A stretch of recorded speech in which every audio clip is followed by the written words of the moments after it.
Hello, everyone, and thank you very much for joining Heritage Talks Online.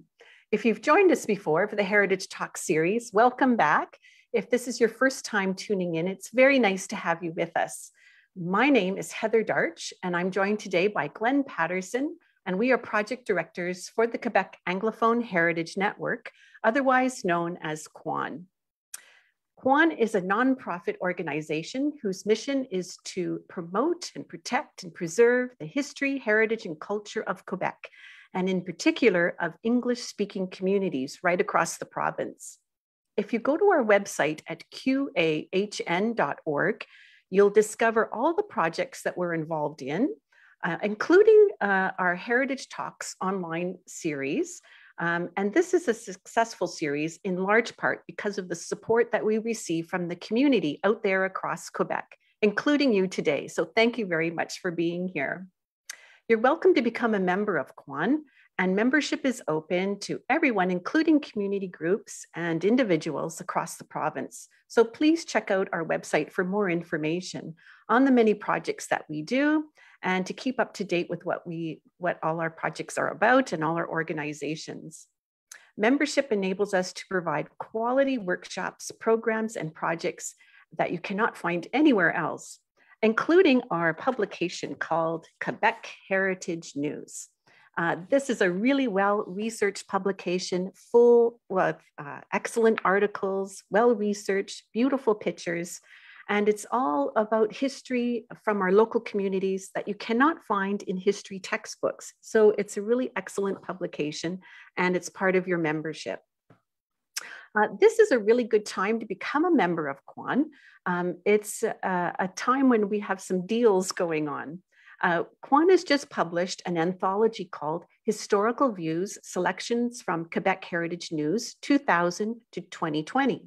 And this is a 2-volume set of 120 articles and over 150 images written by the people in our community who have contributed to Quebec history and Quebec Heritage News over the past 20 years.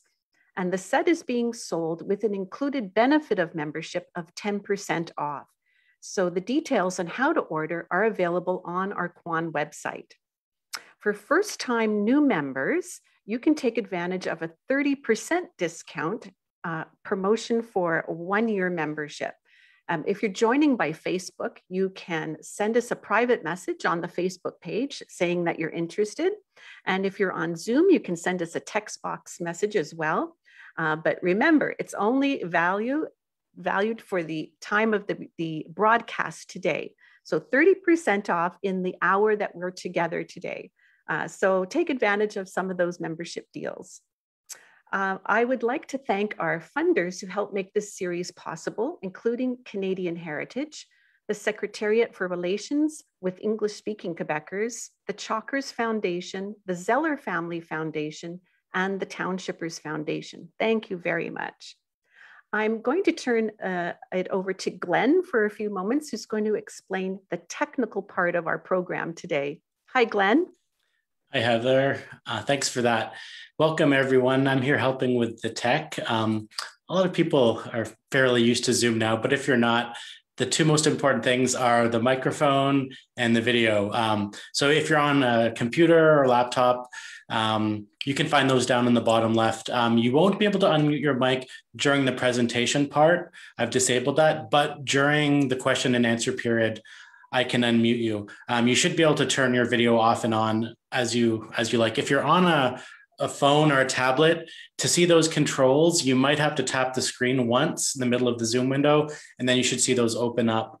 For questions for the Q&A, or if you have any tech issues, use the chat box in Zoom. It's also along the bottom if you're on a computer, and then if you're on a mobile, tablet, phone, go into more, and you should see a button that says chat. So this is if you're joining us on Zoom. So yeah, if you have a question, and you can either leave it in there for the Q&A discussion with Sandi, you can just let us know that you have a question, and then we'll put you in the queue, and then we'll call you up and we'll unmute you. And if you're on Facebook, you can leave us a question in the comment section as well. I just want to make a note that this Zoom session is being recorded for the QAHN archives. So yeah, if you don't want to be on the broadcast, just keep your video off and it'll be no problem. Otherwise, enjoy the presentation today. We're looking forward to getting to hear from Sandi Beebe. So back to you, Heather. Okay, thank you. Right, so our guest speaker today is Sandi Beebe. And Sandi is a retired teacher who has been involved with Heritage New Carlisle for 15 years.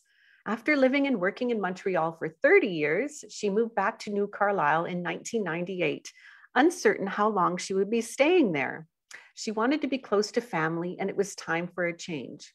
Well, she's still there. Apart from her love of history, she's a volunteer with New Carlisle local summer market and is a founding member of the New Carlisle Book Club. She loves music, dancing, walking, and discussion. And her talk today is called World War II, Intrigue and Romance in Gaspesia. Hi, Sandi, and welcome to Heritage Talks Online.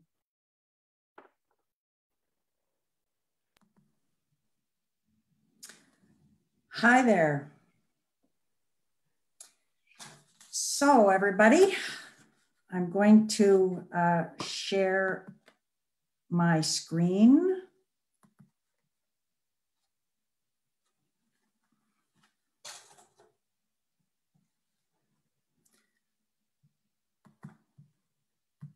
Okay, share, here we go. All right, so starting off, telling you that our nonprofit corporation is called Heritage New Carlisle. And here you see in the background, the Kempfer Cultural and Interpretation Center. And we've been opened to the public since 2008. And basically we have tourist information, we have a boutique, we have tea in the summer, we've got genealogy, we have a lot of services, and we also have our permanent exhibition.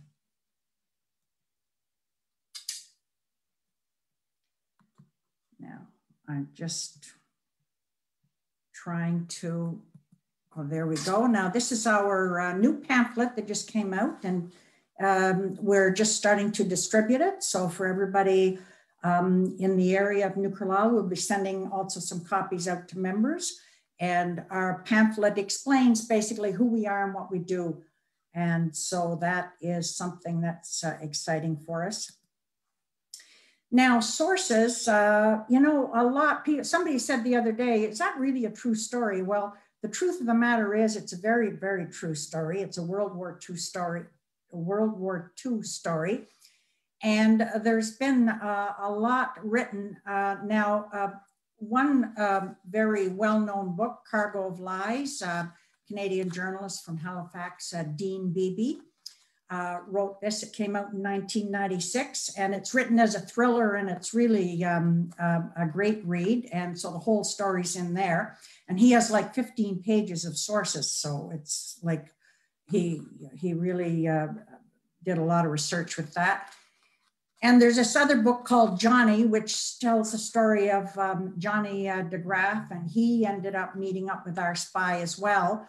And actually my sister Carol and I won this book as we told the whole spy story about 10 years ago on Quebec Community Network with Jackie Chernine, and we ended up getting a copy of this book. And just recently, this little book in French, d'Histoire, came out a couple of years ago. It's full of different stories, history stories in Quebec, and so the spy stories in there. And then most recently, One Spy Too Many, L'Espion de Trop, which is, it's a thriller, it's a comic book written by some people from like Rimouski. And of course, a lot of it is fiction. It's based on the true story, but basically,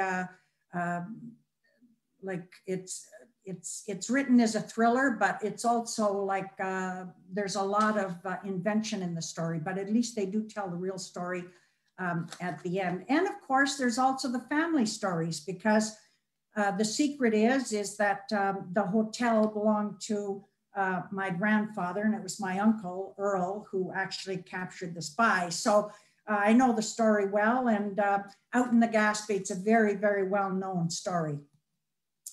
Now I'm going to tell you one little thing as we go along. This is a book that was put out in 2005 by QAHN, Committee for Anglophone Social Action. We're very close. Heritage New Carlisle's very, very close relationship with CASA.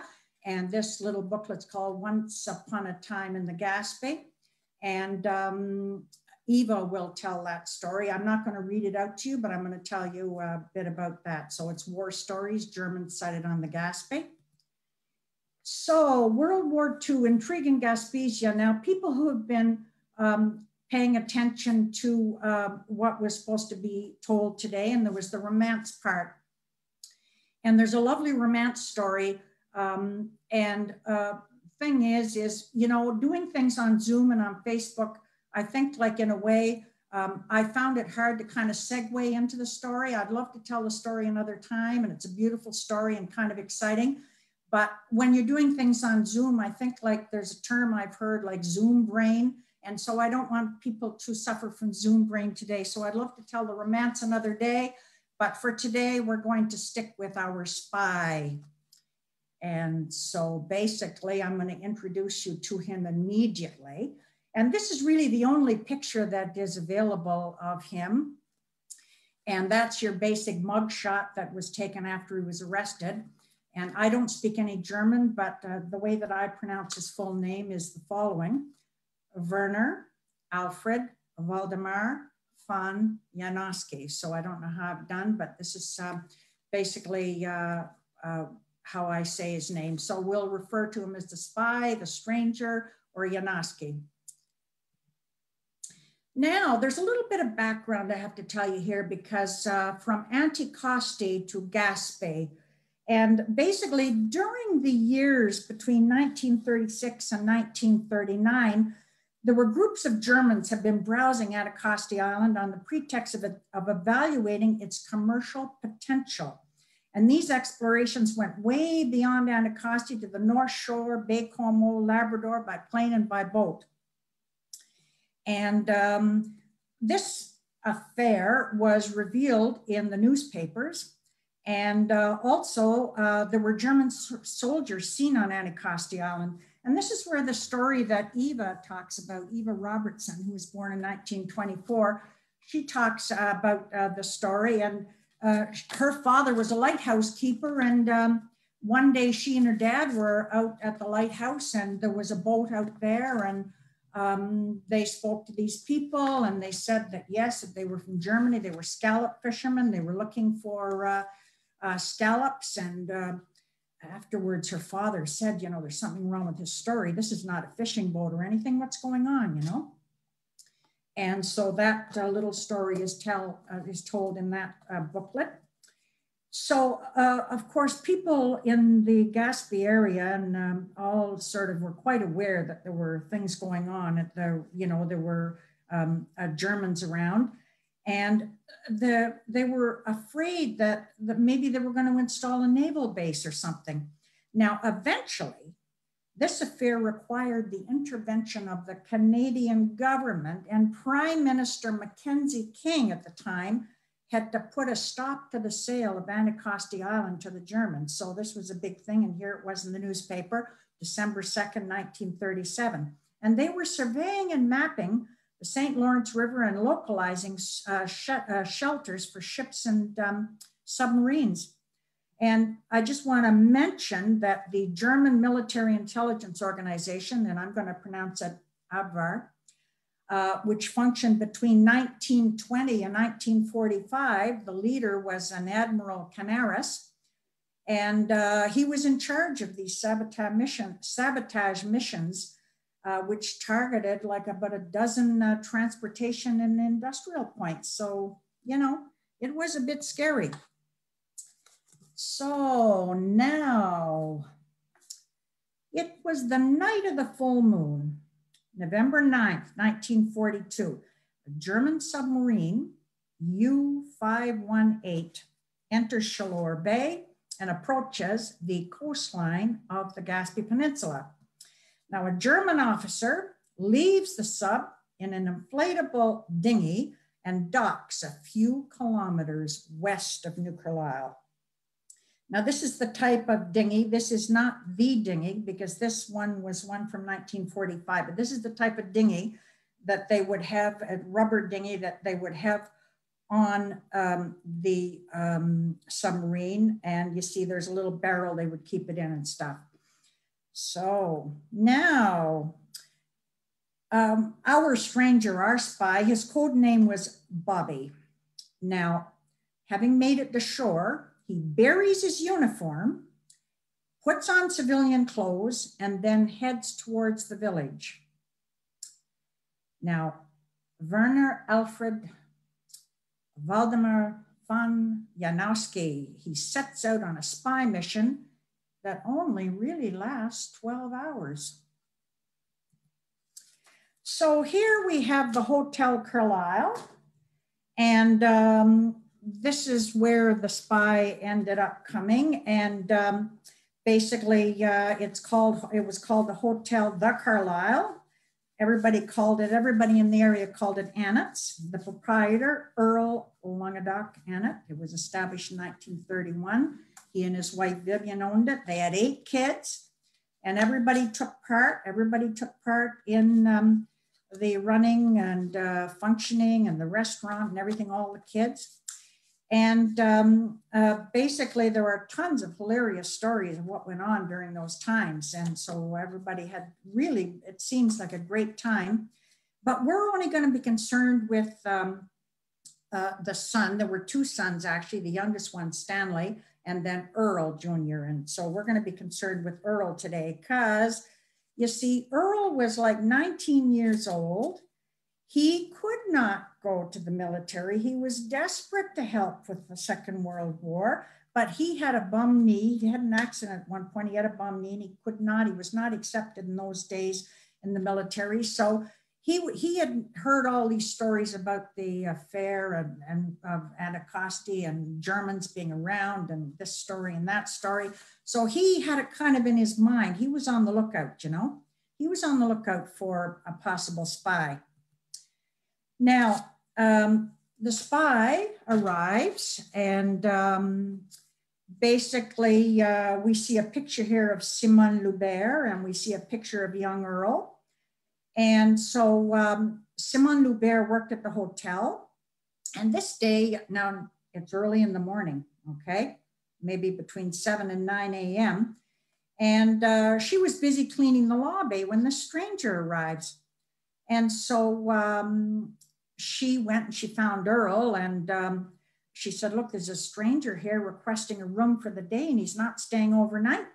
Now, how much are we going to charge him and where are we going to put him? So anyway, it is to be noted that it was unusual for guests to arrive at that early hour. So at the reception desk, he presents himself as a Mr. William Brenton. He states that he's a Quebec sales representative. He requests a room. He wants to take a bath. He wants breakfast, and then he's taking the train to Montreal. So, as I said about Earl, he was on the lookout for spies, and so he was noticing things. Some details did not add up. The bus. While registering under the name of William Brenton, Janowski declared that he had arrived by bus, and the only bus in the area had not arrived, and some people said there was no bus that particular day. All right. His clothes. Now, of course, Earl was like 19 years old. He was really into fashion and everything. So he was kind of noticing, and he said he noticed that there was kind of a foreign cut to these clothes. And also there was something, but the shoes weren't, you didn't see those kind of shoes around here. So there were different shoes. Now, diesel fuel, there was an odor around, and the spy exuded an odor of diesel. Now, he had been in the room, he had taken a bath and whatever, and it was not suggesting that he wasn't clean, but it was just this odor of diesel fuel that stayed in the room after that. And several other people noticed it. Mrs. Annet too, Vivian, she noticed it too. Now, what is revealed a little bit later is that he had spent 44 days in a submarine. So no wonder he smelled like diesel. Now the matches are important. And we see there the picture of the matches says made in Belgium. And thing is, the box of matches had dropped behind the lobby chair, a chair in the lobby. Now Earl Jr., his little brother was there, and he was just under 2 years old. Stanley was there, and Earl found the matches just before Stanley was about to put them in his mouth. He picked them up and he was just about to put them in his mouth. So Earl took them from him, and he noticed that the matches were made in Belgium, and there was no excise stamp on them. Now in 1942, Belgium had been under German occupation for 3 years. Now the money. Okay. Mr. Benton paid his bill with a banknote that was no longer in circulation since the creation of the Bank of Canada a few years previous. Now, these bills here we've got the Dominion of Canada bill. And in 1934, then the Bank of Canada started. And when we look at the little newspaper picture at the top, you can see that the old bill was a lot larger than the new bill. And so basically when he went to pay, and Simon kind of went, oh, and so he was kind of, well, is the money counterfeit? And so she explained to him, no, the money's not counterfeit. It's just like this, these are the older bills. Now his accent, Janowski pretended to be from France.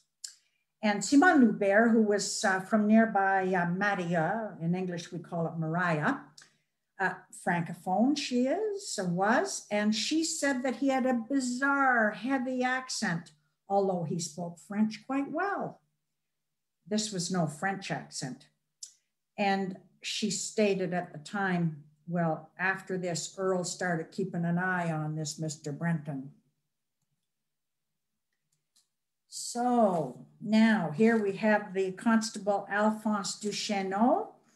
But before we meet him, Janowski says, okay, he was going to the train station. Somebody offered him a lift and he said, no, he said, I'll get some fresh air. The walk will do me good. But he was carrying at least one heavy bag.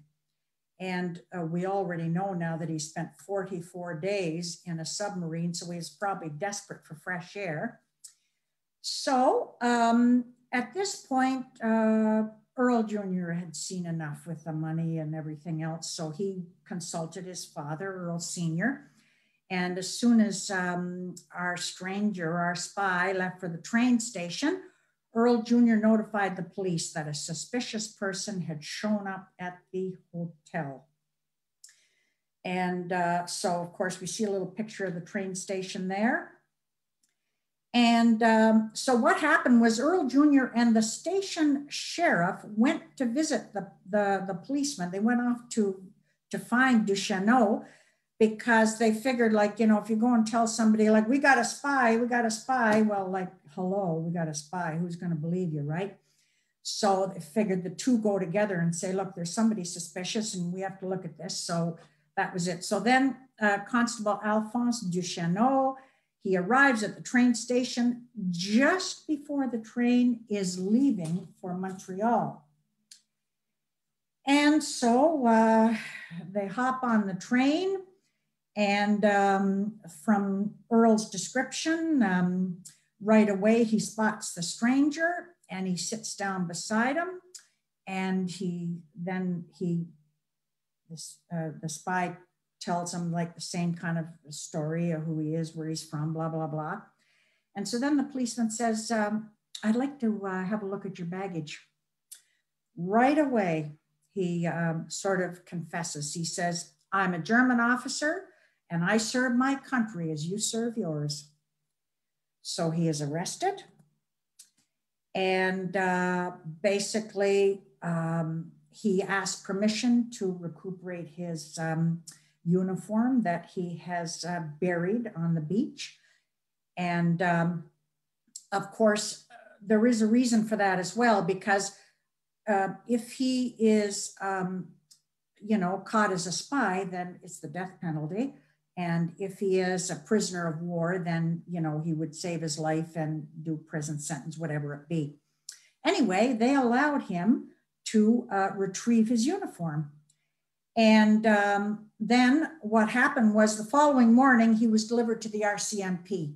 And the RCMP then looked at all his identification. He had a national registration Toronto address. He had an automobile registration card with a Montreal address. And he had a card that said he was a salesman for a Toronto company. Now, all of these items here are items that, that he had, all right? So he had the transmitter, he had $3,000 in American coins, he had $1,000 in Canadian banknotes, he had a .25 caliber pistol. We can see a little picture of it down at the bottom there.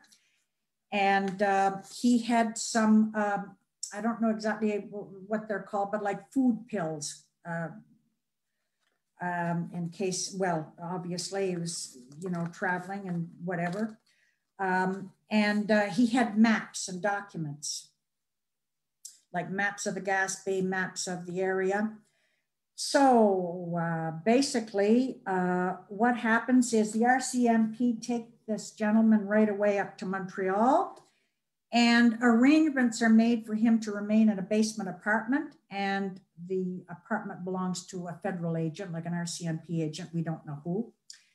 And the person who is in charge, the RCMP officer in charge at the time, is a Mr. Harbison, Clifford W. Harbison. I don't have a picture of him, but he persuades Janowski to cooperate, and the German spy agrees to become a double agent. I guess he doesn't have much choice, right? His life's been saved right then. He is not going to be hung or executed. So over the next several months, he's in this, he's under surveillance of the Canadian agents, plus a German translator. And during this time, messages dictated by the RCMP will be translated to the Germans by Janowski. Now, in his confession, one of the things that he talked about was, he said that he was going to Montreal to meet up with, this is a picture of somebody called Adrien Arcan.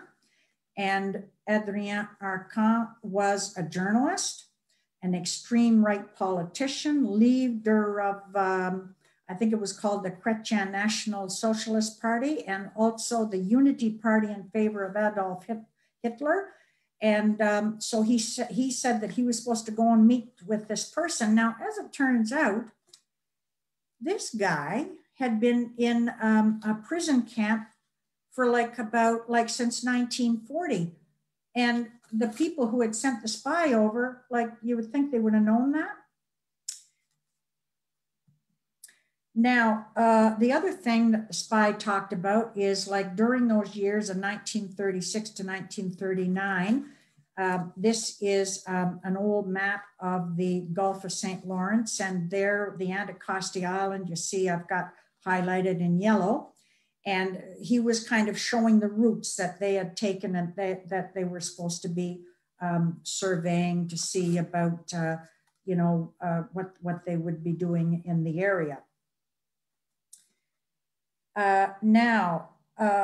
It was only, I'm going to tell you something about the censorship there, but it was only in 1945, at the end of the war, that censorship ended. Because during the war, the Canadian government controlled sensitive information and prohibited the publication of this story in order to avoid any kind of panic among the population. And local citizens were well aware, of course, now that there were German submarines that had invaded the region. So everybody that lived in the area was pretty aware that there were things going on. Plus, at night, overnight, they could hear submarines. They could hear, the boom and the woos of the submarines. So they knew that there were certainly submarines there. And so, of course, after our spy was caught, or Janowski was caught, there were 24-hour patrols on all sides of Chaleur Bay. Now, his landing, Janowski's landing in Gaspé, was during a time of high alert, okay, for agents who might be arriving. So they were on the lookout for U-boats along the eastern seaboard. And within 24 hours of Janowski's arrest, there were all kind of sketchy details that went out to thousands of military, police, security officers. So like people were kind of in a panic, right? And so what happened was information did become somewhat distorted and magnified. And so several hours after learning of the New Carlisle landing, the RCMP notified the censorship authorities.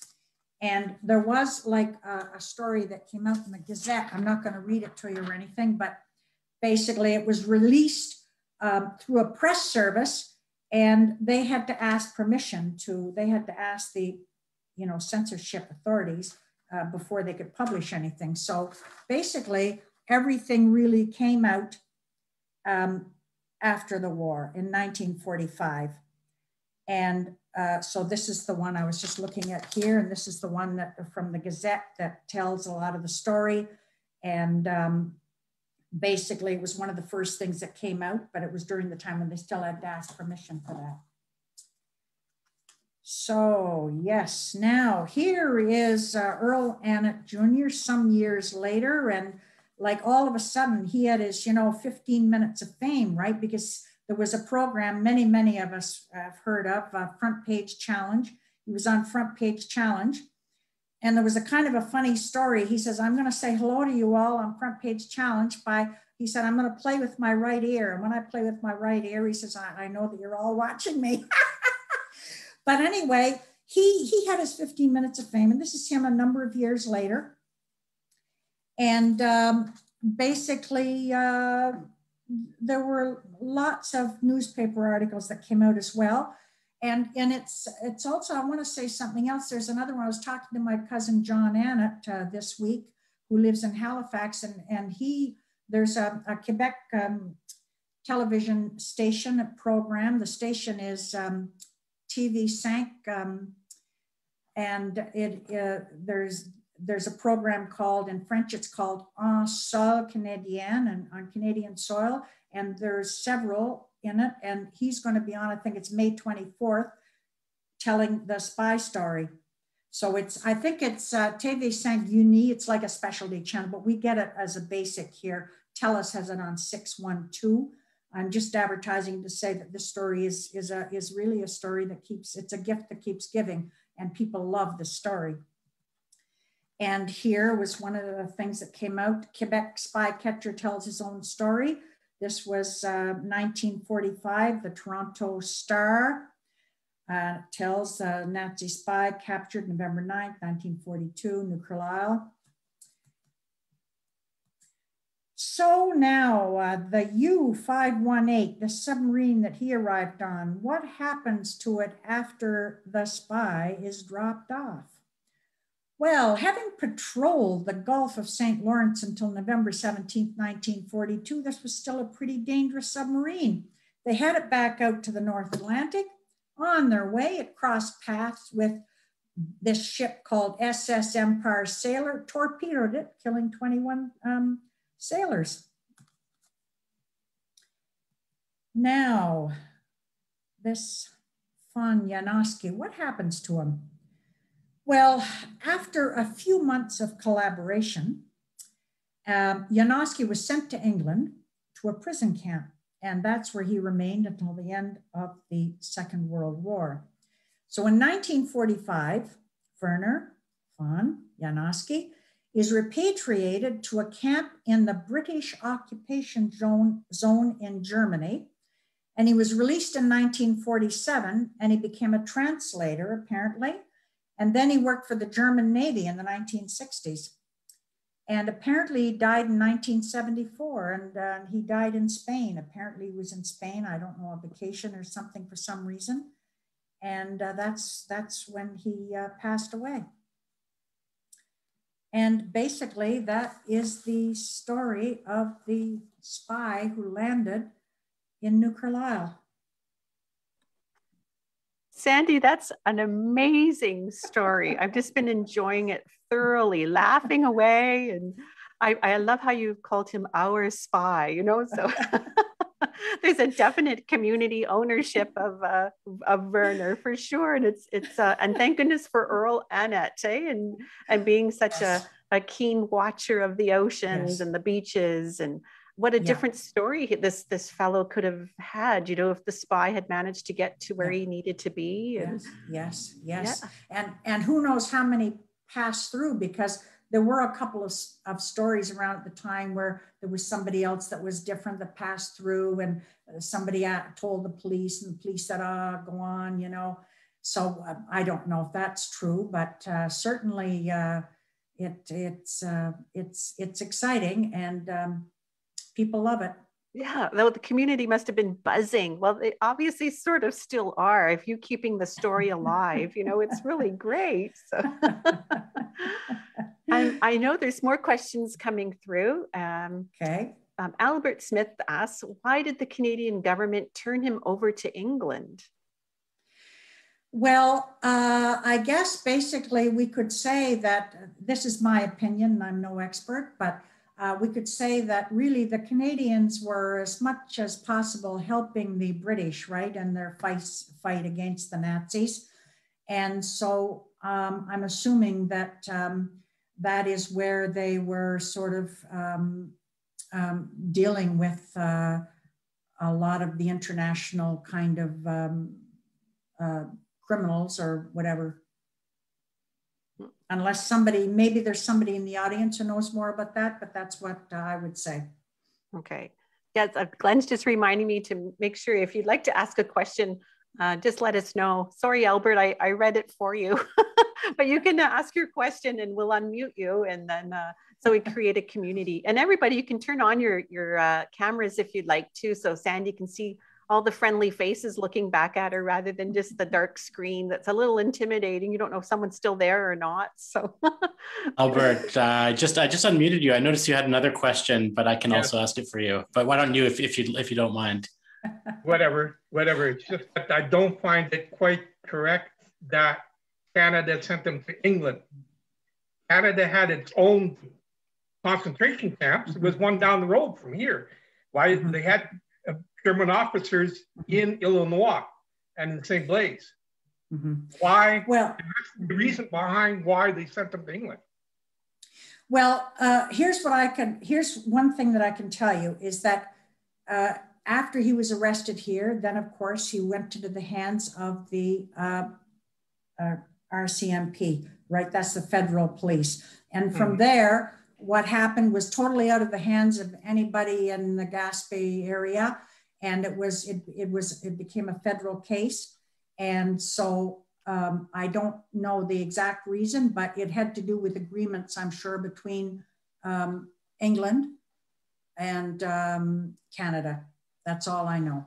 Anyways, it just seems very weird because, like I said, they had German officers in concentration camps here. So that seems very weird. Second question is where did he train? And where did he learn French? Where did he, pardon the first question? Where did he train? Well, that was all done in Germany. That was all done in Germany. He was a German soldier.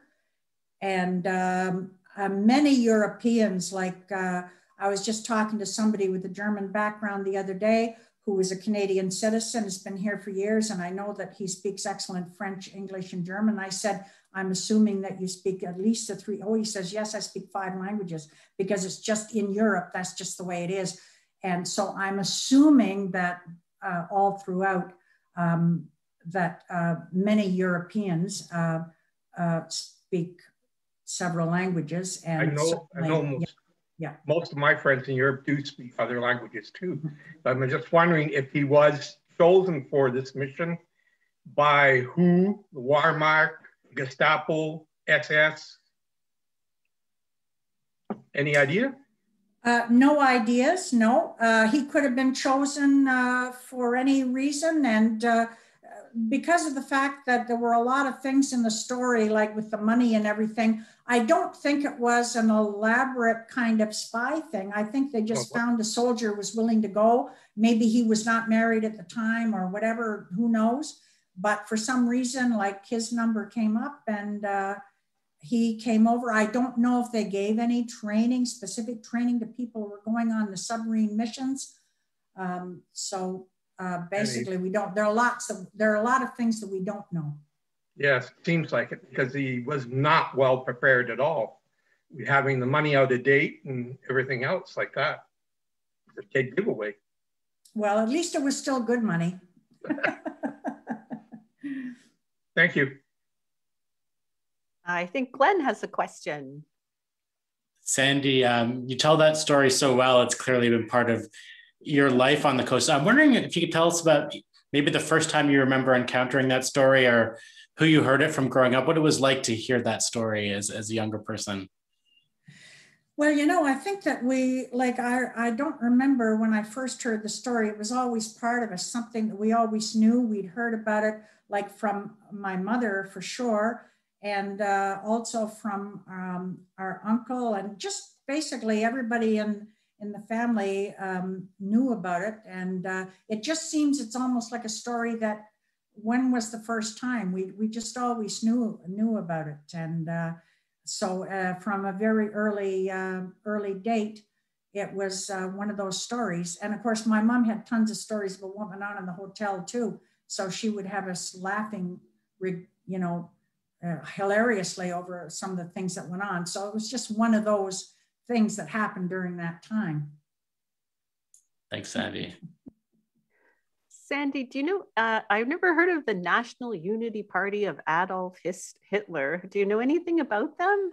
Nothing about it at all. That stuff really all came from Dean Beebe's book. I'm just leaning over here, like I've told you about it before. And Dean Beebe's, and it's interesting, Dean Beebe from Halifax. Now Beebe, B-E-E-B-Y. Now I don't know Dean. My mother knew Dean. She had dealt with him several times when he was writing the book. So did other members of the family. But the thing is that, all the loyalists came from the same line. So I figure he's got to be a cousin or something. But anyway, he has, like I was saying earlier, like about 15 pages of sources in here. And, what is the act of, what's it called? The Access to Information Act. And Canadian Naval Intelligence File, Watchdog File, RCMP. There's all this stuff where, like that. So I got that directly from him, those terms. But basically, that's where those details came from. It's from journalist Dean Beebe. Oh, thanks, Sandi. It's just sort of an alarming thing to hear that there was a party like that here. Absolutely. You just never know. It's like, it was pretty scary, I think, at the time, too. And they only heard about this later on, but when you hear about some of the details, you think, wow, like it came in pretty close, Yeah. There was definitely some sympathizers in Quebec, obviously for the Vichy regime. And anyways, Lionel Groux was a known anti-Semite. So Vicky, I noticed you did have your hand up earlier. I don't know if you still have a question. Okay, let me unmute you. You're on. Okay. Thank you for your presentation. It was a very good story. I was wondering if the Hotel Carlisle still exists today and if we can visit. The Hotel Carlisle does not exist today. After it was sold a number of years later, I think it was probably, if somebody knows more, please let me know, but I believe it was in the 1960s when it burned down. So unfortunately, it does no longer exist. But we do have other ways of staying here, so do come and visit. I will. Tom Eden got a good source there. I don't know if I want to come on, but he mentioned a good example, which is, you mentioned, is Arcan was an anti-Semite. He says, like many in Quebec, elite intellectual circles of the time. He was also a journalist for La Presse. So, yeah. Yeah. Okay, good. Thank you. Sandi, do you know anything about his life in Germany? Like, was there ever a follow-up to like where he came from? And very, very little is known.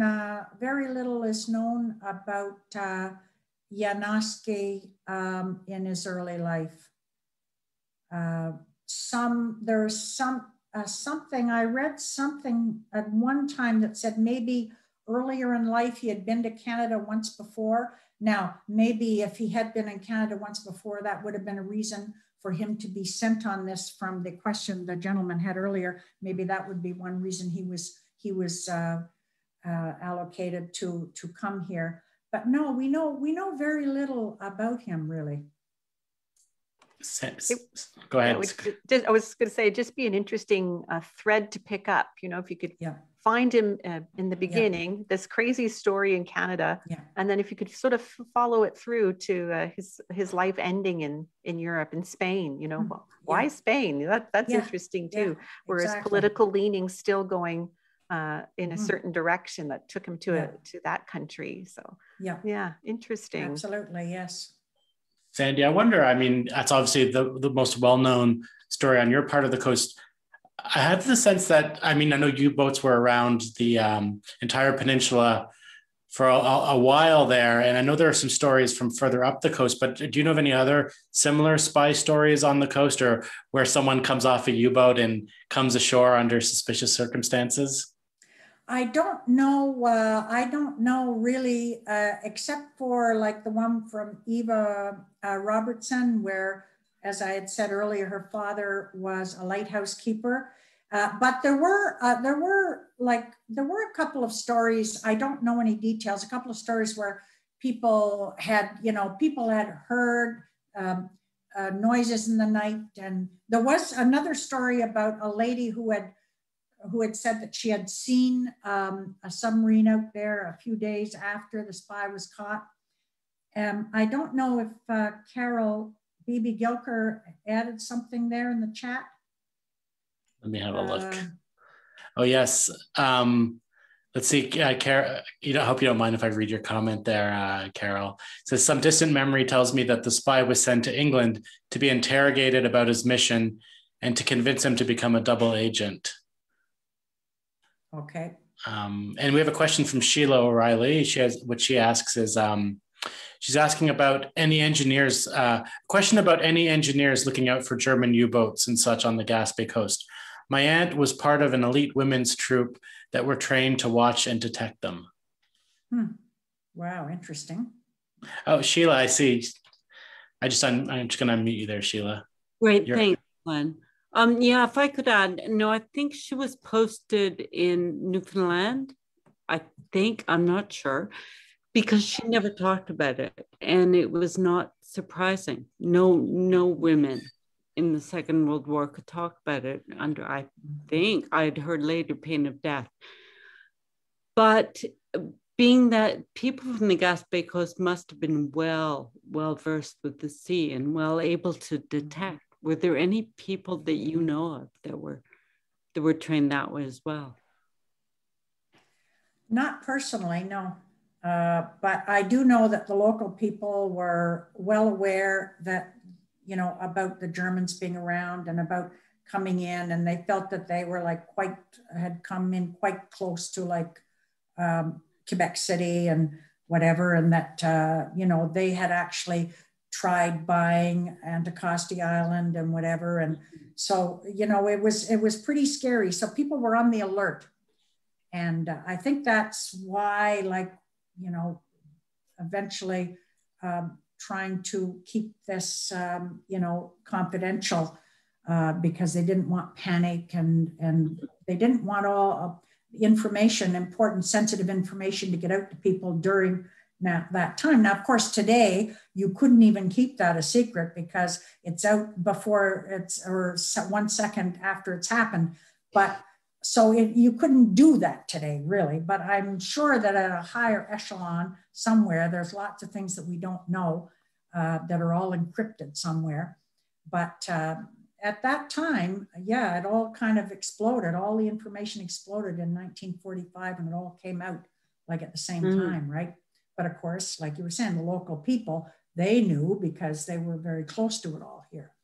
So you would have thought that the government would have really considered very important the Gaspé Coast and put money into it. Well, the thing is they certainly, well, I don't know about putting money, but they certainly were, they put out, they put out boats and officers and whatever on the lookout for things. So that was one thing that did happen after that. And so, of course, it was considered a high alert time. There's no question about it. And of course, 1942, it was right smack dab in the middle of the war, right? Yeah, yeah. Wow. Yeah. How interesting. Yeah. Oh, wow. Something, yeah. Let's see. I see a message. We have Margaret Assels, I think wants me to relay a message, but I see two people with that name. So I guess it's for Ralph. Ralph, I just sent you a message. I'm just going to unmute you there. Okay, can you hear me now? Sure can. Yeah, I'm Ralph. I'm the guy, 15 years old. I didn't get in the program early enough to find if you said anything, but I was called on the beach tonight when the spy got off the submarine. In fact, I went down to the jailhouse and talked to him. He talked good English, and there was myself and Willie. We were called out in the middle of the night, and we stayed there all night. And he came in further up the beach. So when I was talking to him later, I told him, you were fortunate because we were young guys with guns. You wouldn't have stood a chance. And he said, I saw you guys, so I kept away from you. But I was 15 years old. I was in the Reserve Army. I lived up at Astil's on top of the hill there in New Carlisle. So it was an interesting, I didn't get into the first part of this program, so I don't know if something was said about that or not, but it was in the spec about a month ago. Oh, that's a fantastic story. Wow. It's really, I'm so pleased that you've joined us today, Mr. Assel. That's cool. I tried to get in before, but I was a young guy and I said, some guy a French guy in a truck came and says, the Germans have landed hammering on our door. And I told my father, look, I'm scared, come with me. He said, you got into this stuff, you go by yourself. So finally they found my brother Willie and we walked up and down the beach. And fortunately that guy didn't see us, or we'd have been all dead kids at that time, because we didn't even know how to shoot a gun, but we had a bullet in the breech. And so it was a scary time for us young guys. Oh, that's amazing. That's cool, Sandy? Yeah. I'm 94 now. I'm in Toronto. And I can't remember now. It was about close to 79 years ago. I can't remember who was on the beach with us, but I know one guy that was there. That was me, who was very scared. Wow. Amazing. Yeah, that's an amazing story. Just adds the layer to the whole thing, doesn't it? My goodness. Yeah, definitely didn't expect someone who was there. So thank you so much for that, Ralph. You can ask Sister Skinner, Diane Skinner Flowers. She has the article about 2 weeks ago, the whole story of what happened at that time with as concerning me being involved. And that's in the spec that you said. Yeah. Just, it was one of the latest ones out, but Diane Skinner Flowers, she will be able to present it. In fact, here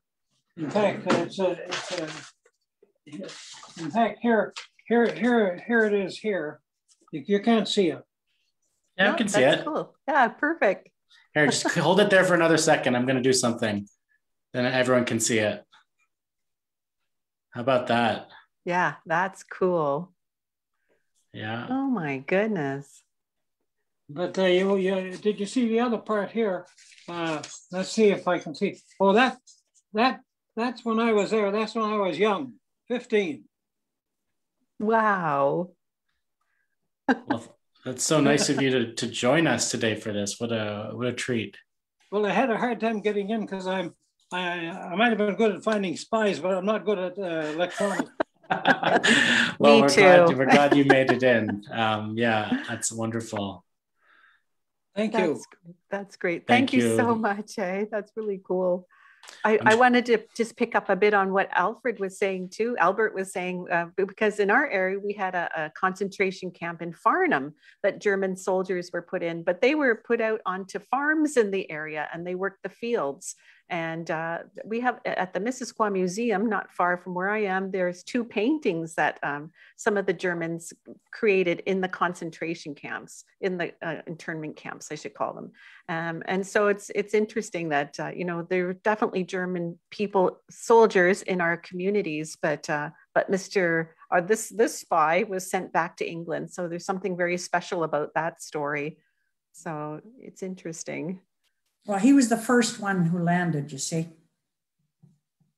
And so that put everything on high alert. Yeah. Yeah. Okay. Yeah. Interesting. Huh.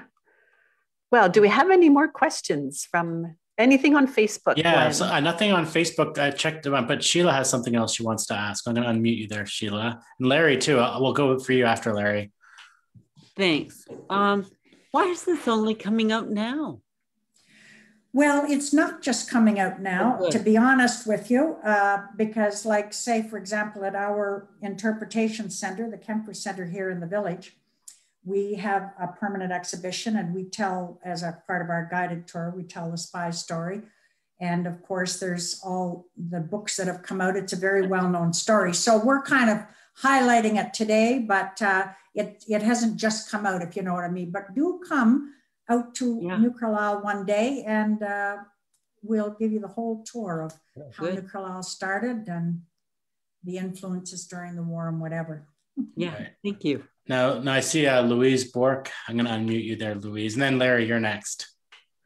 Louise. Hi. Thank you for a really fascinating story. This question is more for Heather.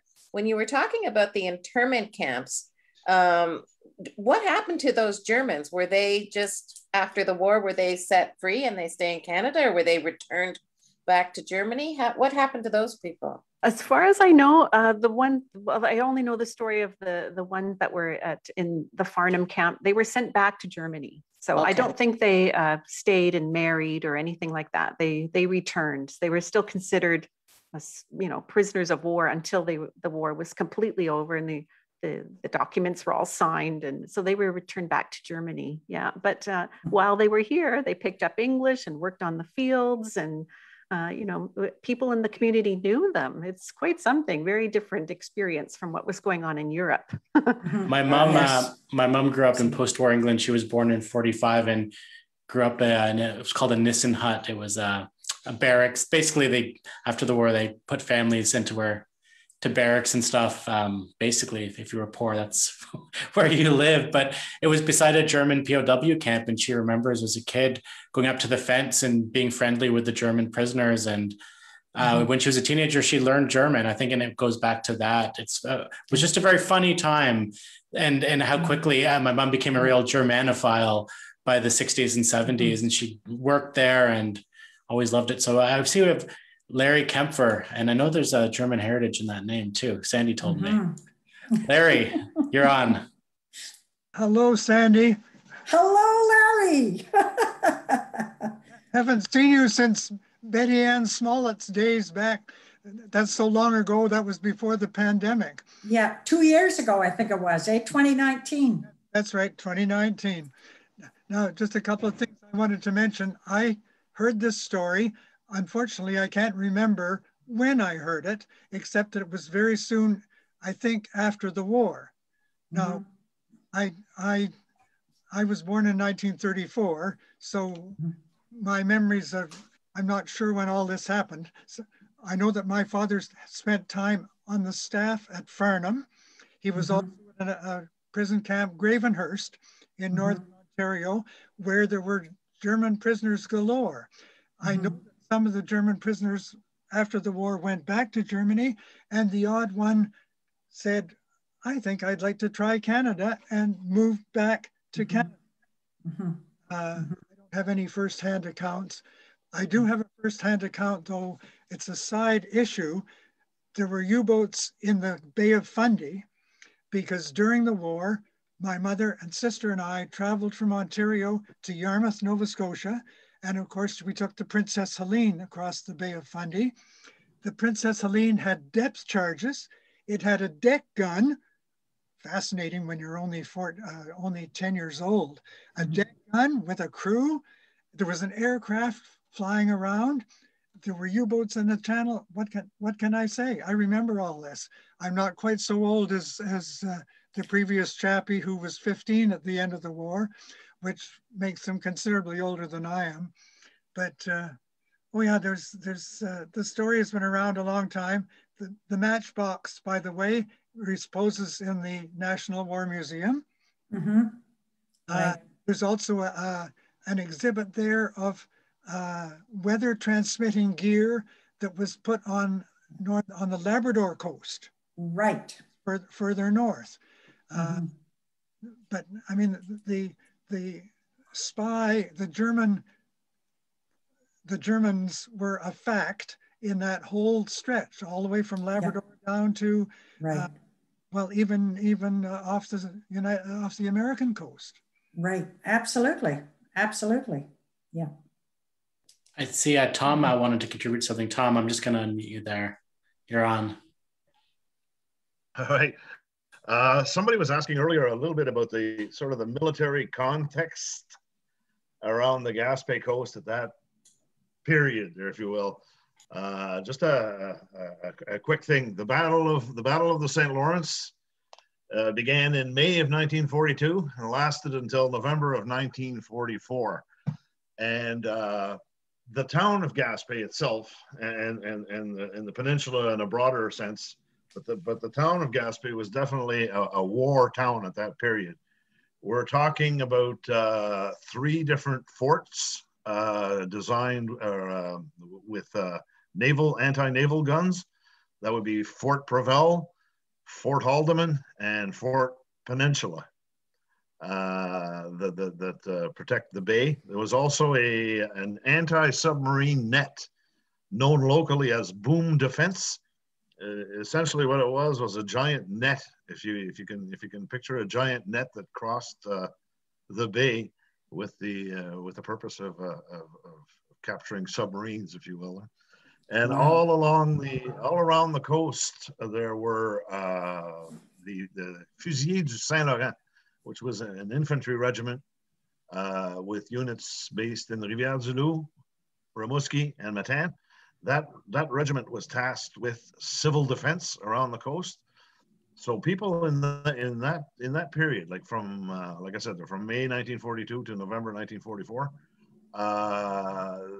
people would have been living under blackout conditions, which meant there was as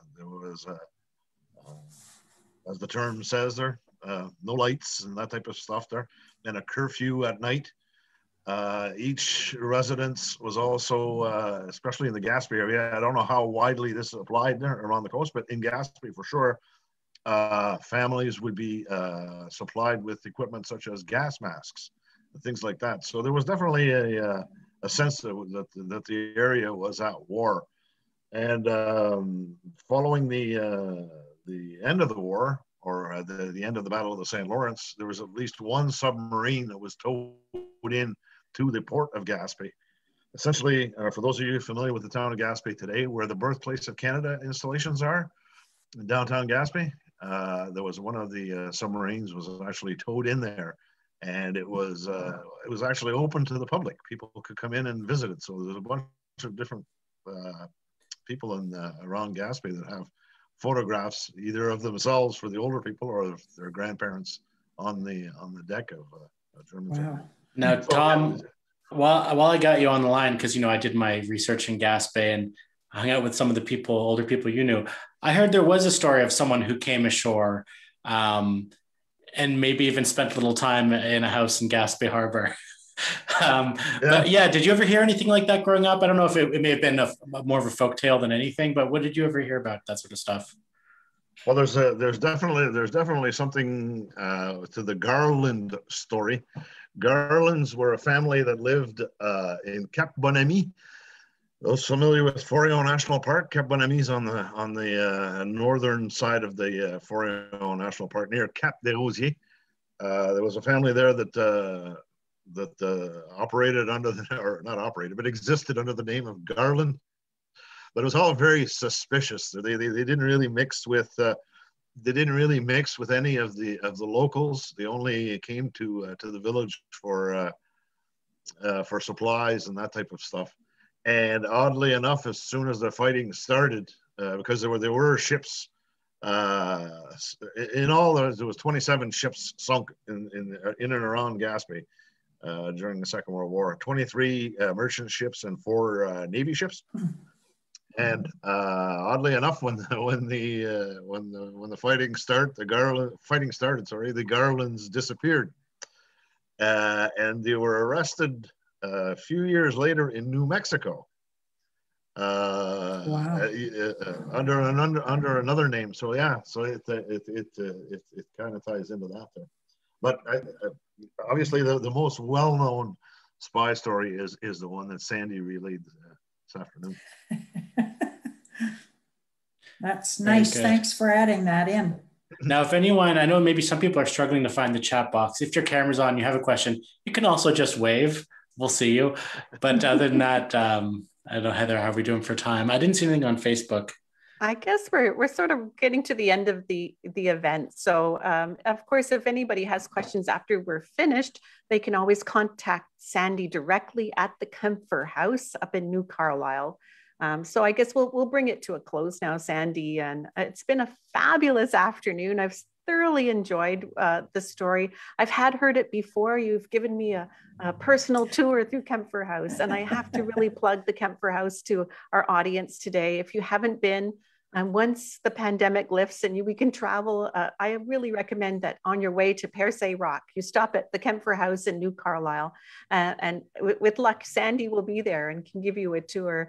And Sandi's told me that the house is going to be open again this year on June 25th, and it goes to August 28th. So just for the summer months. So if you can, make a trip, stop at the Kempfer House.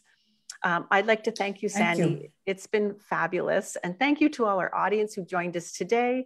And again, if you'd like to be a member of QAHN, you can contact the office directly as well and say that you were watching the event today and you'd like to be a member, and you can find the address on the QAHN website at QAHN.org. So that's no problem at all. Just say you were watching Sandi live on the Facebook page or on Zoom.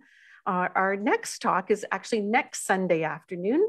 It's called After the Fire, A Community Rebuilds Its Bridge. So Sunday, April 25th, right here, 1 o'clock, we can find out what happened to the Wakefield Covered Bridge. So until then, thanks everyone. Thanks Glenn in Master Control. Take care everyone, and stay safe. Thank you, Bye for everyone. now. Thank you. Thank you. Bye.